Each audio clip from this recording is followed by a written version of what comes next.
سر اگر ہم فلسطین کے حوالے سے آپ کا جو موقف ہے میں جاننا چاہتا ہوں. اگر ہم پاکستان کی جانب سے بھی کہا گیا کہ 2 ریاستی حل، جس کو نہ صرف نیتن یاہو نے جو ہے اس کو ڈینائی کیا، انہوں نے کہا کہ 2 ریاستی حل نہیں ہو سکتا، فلسطین تو پہلے اس کے حق میں نہیں ہے.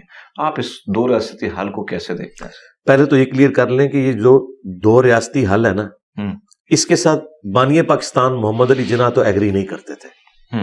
ٹھیک ہے، لیکن گراؤنڈ ریئلٹی یہ ہے کہ مسلمانوں کی بقا اس وقت اسی میں ہے کہ کسی طریقے سے 2 ریاستی حل ہو جائے، کیونکہ وہ پاور میں آ چکے ہیں. پاور میں آنے والے لوگ اپنی پاور کو شیئر نہیں کرتے.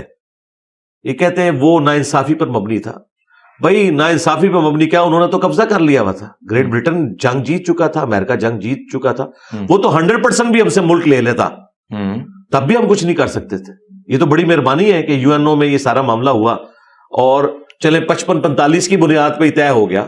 آج تو ہم کہتے ہیں ہمیں تو 40% بھی مل جائے، 30% بھی مل جائے تو بڑی بات ہے.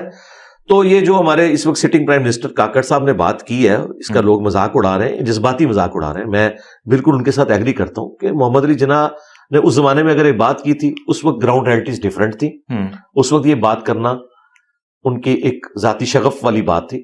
اگر ہم یو این او کی قراردادوں کو نہیں مانیں گے، 2 ریاستی حل تو یو این او نے دیا ہوا ہے، تو پھر کشمیر کے کیس میں بھی انڈیا پھر ٹھیک کہہ رہا ہے کہ یو این او کی جو قراردادیں ہیں ہم ان کو نہیں مانتے. اگر ہم انڈیا کو اس ٹانس پہ لانا چاہتے ہیں، پھر ہمیں بھی یو این او کی قراردادوں کا احترام کرنا ہوگا.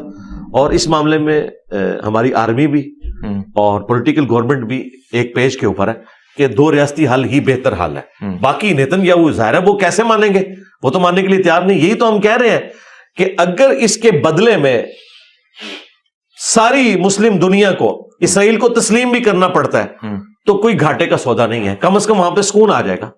پھر پولیٹیکل سٹرگل کریں، اپنے معاملات کو آگے لے کے چلیں، ورنہ یہ حل کوئی نہیں ہونا، کیونکہ وہ فل پاور میں ہے. پیچھے امریکہ ان کے کھڑا ہوا ہے. آپ دیکھیں امریکہ ان کو عام حالت میں بھی $40 ارب ہر سال کا بجٹ دیتا ہے. اس ایک جنگ کے لیے $100 ارب انہوں نے دے دیا ہے، اور جدید اسلحہ ہے ان کے پاس. اور اسلحے کے بغیر تو آپ اس طریقے سے جنگ جیت نہیں سکتے. یہ صرف آپ لوگوں کو ایک جذباتی طور پہ کہیں کہ جی اللہ تعالیٰ آپ کی مدد کرے گا. اللہ تعالیٰ نے معاملات کو اسباب کے ساتھ جوڑا ہے. قرآن میں بھی ہے کہ آپ نے اسباب کو ساتھ لے کے جانا ہے، پھر مسبب الاسباب کے اوپر نظر رکھنی ہے. کہیں یہ نہیں ہے کہ آپ 100 دفعہ دروش ہی پڑھیں گے تو آپ کا پیٹ بھر جائے گا، یا 100 دفعہ سبحان اللہ کہنے سے آپ کی پیاس ختم ہو جائے گی. آپ نے اپنی ایفرٹ تو پٹ کرنی ہے. ان کے پاس ٹیکنالوجی اس وقت لیٹسٹ ہے، ہمارے پاس F-16 وہ بھی کچھ بیچ میں ضائع ہو گئے، اور ان کے بھی ہمارے پاس پورے پرزے بھی نہیں ہیں. وہ ہم اس کی اوور ہالنگ کے لیے بھی ڈیپینڈنٹ ہے امریکہ کے اوپر. ٹھیک ہے، چند ایک تو بیچ میں سے تباہ بھی ہو چکے ہیں، چند ایک رہ گئے ہیں. ان کے پاس F-35 ہیں. میں اس کو کہتا ہوں 16 دونی 32 3 جمع کرو 35. اور وہ F-35 جو ہے نا، اس کو رن وے کی بھی ضرورت نہیں، وہ ایسے اڑتا ہے اور ایسے لینڈ کرتا ہے. اب ہم ان کے دیے ہوئے پرانے اسلحے کی بنیاد پہ انہیں کیا دھونس لگا سکتے ہیں؟ لوگ کہتے ہیں جی ISPR سخت سٹیٹمنٹ دے. کیا سٹیٹمنٹ دے کہ ایٹم بم پھینک دیں گے اسرائیل کے اوپر؟ یہ ہو سکتا ہے اس ماڈرن دور کے اندر کہ ہم ایٹم بم ان کے اوپر جا کے پھینک دیں؟ تو وہاں تو سارے دنیا کی طاقتیں کٹھی ہیں، تو آپ نے باقی سارے ملک ختم کروانے ہیں. اس کے لیے پولیٹیکل سٹرگل کی ضرورت ہے، اور یو این او سے بیسٹ کوئی فورم نہیں. میں سمجھتا ہوں اسے ایکٹیو کرنے کی ضرورت ہے. اس میں بار بار اپنی آواز کو اٹھانے کی ضرورت ہے. دیکھیں چائنا، رشیا، ایٹ لیسٹ ان کی آوازیں تو شامل ہوئی ہیں. بالکل. امریکہ نے بھی کود پڑنا تھا ڈائریکٹلی جنگ میں اگر رشیا دھمکی نہ دیتا. وہ مسلمانوں کی دھمکی تو کچھ نہیں سمجھتا. تو دیکھیں کچھ فائدہ تو ہوا ہے نا. مزید اس کو آگے لے کے چلیں. سر حماس کی جدوجہد کو آپ کیسے دیکھتے ہیں؟ اس پر آپ کی کیا رائے ہے؟ میں اس میں پہلے بھی اپنی ورڈکٹ دے چکا ہوں. اگر آپ سیاق و سباق کانٹیکسٹ سے ہٹا کے دیکھیں، یعنی ایبسولوٹلی، تو حماس کی ایکٹیویٹی درست نہیں ہے. ظاہر ہے کوئی بھی آزاد ملک یہ برداشت نہیں کرے گا کہ اس کے اوپر اس طریقے سے کوئی جماعت حملہ کر دے. لیکن اگر آپ حماس کی نظر سے دیکھتے ہیں تو ان کے پاس تو اس کے سوا چارہ کوئی نہیں تھا، مرتا کیا نہ کرتا. ریلیٹیولی دیکھیں تو حماس کی جو ایکٹیویٹی ہے، وہ کہتے ہیں کہ ہم آلریڈی ان کے ہاتھوں مر رہے ہیں. 95% لوگوں کے پاس پینے کا صاف پانی نہیں ہے، اور وہ دنیا کی سب سے بڑی جیل ہے. اور یہ تو نان مسلم خود مان رہے ہیں کہ سب سے بڑی دنیا کی جیل ہے.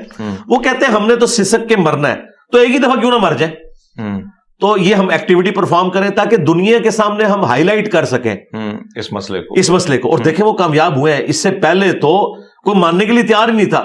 ہم لوگ بھی بالکل ایک سمجھ لیں سکون کی نیند سوئے ہوئے تھے کہ شاید وہ مسئلہ ایڈریس ہو گیا. وہ تو روزانہ اس عذاب سے گزر رہے تھے. تو اس کے بعد آپ دیکھیں عربیوں کے اندر بھی تھوڑی بہت غیرت جاگی ہے. مصر جیسا ایک لبرل قسم کا حکمران ان کا, وہ بھی ان کے حق میں بیان دے رہا ہے. محمد سلیمان بھی, اس نے بھی کتنی یہ سب کچھ کیا. تو اوور آل حماس کے پاس کوئی چارہ نہیں تھا. لہذا جو لوگ حماس کی ایکٹیویٹی کے اوپر اس اعتبار سے کرٹیسزم کرتے ہیں کہ انہیں یہ نہیں کرنا چاہیے تھا, وہ بات ان کی اپنی جگہ درست ہے, لیکن ان کی نظر سے بھی آپ دیکھیں ان کے پاس کوئی اور چارہ نہیں تھا, اس لیے انہیں یہ سب کچھ کرنا پڑا. لیکن میں اس کے باوجود کہوں گا کہ دونوں طرف سے اگر سیولینز مرتے ہیں عام, تو اس میں حماس بھی مجرم ہے اور اسرائیل بھی مجرم ہے. یعنی اگر آپ کی دشمنی ہے تو بہت فوجوں تک رہنی چاہیے. ایک عام اسرائیلی کا, وہ تو اسرائیلی کتنے ہیں جو فلسطینیوں کے حق میں ہیں, جو اوریجنل جیوز ہیں وہ تو زائنسٹ موومنٹ کو صحیح نہیں سمجھتے, وہ تو اسرائیل کے قیام کو بھی درست نہیں سمجھتے. انہوں نے تو فلسطین کا جھنڈا لگایا ہوا ہے. امریکہ میں مسلمانوں کے ساتھ وہ شامل ہوئے ہیں اس احتجاج میں, زیادہ نکلے ہیں دیکھیں.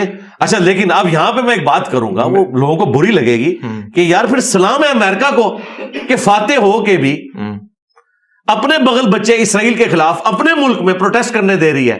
کیا اگر اسرائیلیوں کے ساتھ ظلم ہو, چلیں چھوڑ دیں, ہالوکاسٹ میں جو ہٹلر نے کیا جیوز کے ساتھ وہ تو ظلم تھا نا. کیا یہاں ہالوکاسٹ کے اعتبار سے ہم جیوز کے حق میں ایک بینر بھی اٹھا سکتے ہیں؟ میں بات کرتا ہوں تو لوگ کہتے ہیں جی صاحب یہودیوں کے جائے. اسی کے ساتھ ایڈ کیجئے گا کہ اگر ہم دیکھیں جتنے بھی ممالک ہیں پاکستان میں, تو مجھے یاد ہے کہ میں اس وقت حماس کے حوالے سے, یعنی ایک ریلی تھی فلسطین کی, میں اس میں تقریر کر رہا تھا اور ٹکر میرے پاس ہے کہ اسلام آباد پولیس نے حلہ بول دی جمع اسلامی کے کیمپ پر. ہاں یہ بھی لیکن اگر ہم بات کریں غیر مسلم ممالک کی, حالانکہ ہم نے دیکھا کہ ان کی دوستیاں بھی ہیں, قربتیں بھی ہیں ان کے حکمرانوں کی, لیکن عوام وہاں کی نکلی ہے.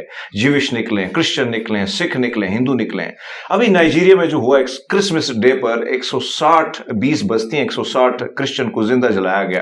آپ نہیں سمجھتے کہ مسلمانوں کو بھی تھوڑا بہت, جب غیر مسلم پہ مشکل وقت آتا ہے تو تھوڑا بہت احتجاج ہونے چاہیے؟ احتجاج تھوڑا بہت نہیں, بہت زیادہ ہونے چاہیے. اور یہ جو آپ نے پاکستان میں بات کی ہے نا جماعت اسلامی کے ساتھ جو کریک ڈاؤن والا معاملہ ہوا, یہی تو چیز بتا رہی ہے کہ پاکستان میں جو ہے وہ ڈکٹیٹرشپ ہے. یہاں پہ ڈیموکریسی ہے ہی نہیں ہے. یورپ امریکہ میں ڈیموکریسی ہے, اس وجہ سے وہ سب کچھ کر لیتے ہیں. وہاں پہ بھی اگر ڈکٹیٹرشپ ہوتی نا تو بیسک ہیومن رائٹس وہاں لوگوں کو نہ ملتے.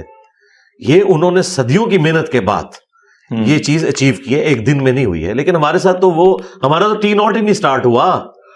جس دن ہم اس طرف بڑھیں گے تو یہاں تو ایک بڑا ڈسیزن کرتا ہے کہ یار چک دو انہوں, وہ بھلے وہ یہ آرڈر دینے کے بعد تہجد کے 2 نفل پڑھ رہا ہوں, اسے کوئی غرض نہیں مسلمانوں کے ساتھ کیا ہو رہا ہے. حکمرانی میں, پالیٹکس میں یہ دنیا دار ہیں, ویسے اپنے مذہب میں یہ کہیں گے جی جان بھی قربان ہے.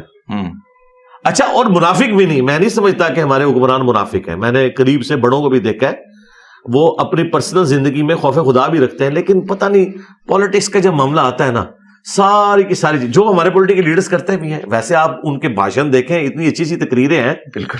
اور پھر میں وہ آپ کے خان صاحب کی بات کروں گا. خان صاحب جو تقریریں کرتے تھے آنکھوں میں آنسو آ جاتے تھے. نواز شریف صاحب بھی کرتے تھے. نواز شریف صاحب کی تو تقریر کی کمپیٹنسی لیول ہی نہیں ہے نا خان صاحب کے مقابلے میں. خان صاحب جس طرح مذہب پہ بولتے تھے, جس طرح بیسک ہیومن رائٹس کے اوپر بات کرتے تھے, آنکھوں میں آنسو آ جاتے تھے. مجھے تو لگتا تھا آج ہی ملک میں انقلاب آ جائے گا, لیکن الٹیمیٹلی وہ بھی پھر بڑوں کو ایکسٹینشن ہی دیتے رہے.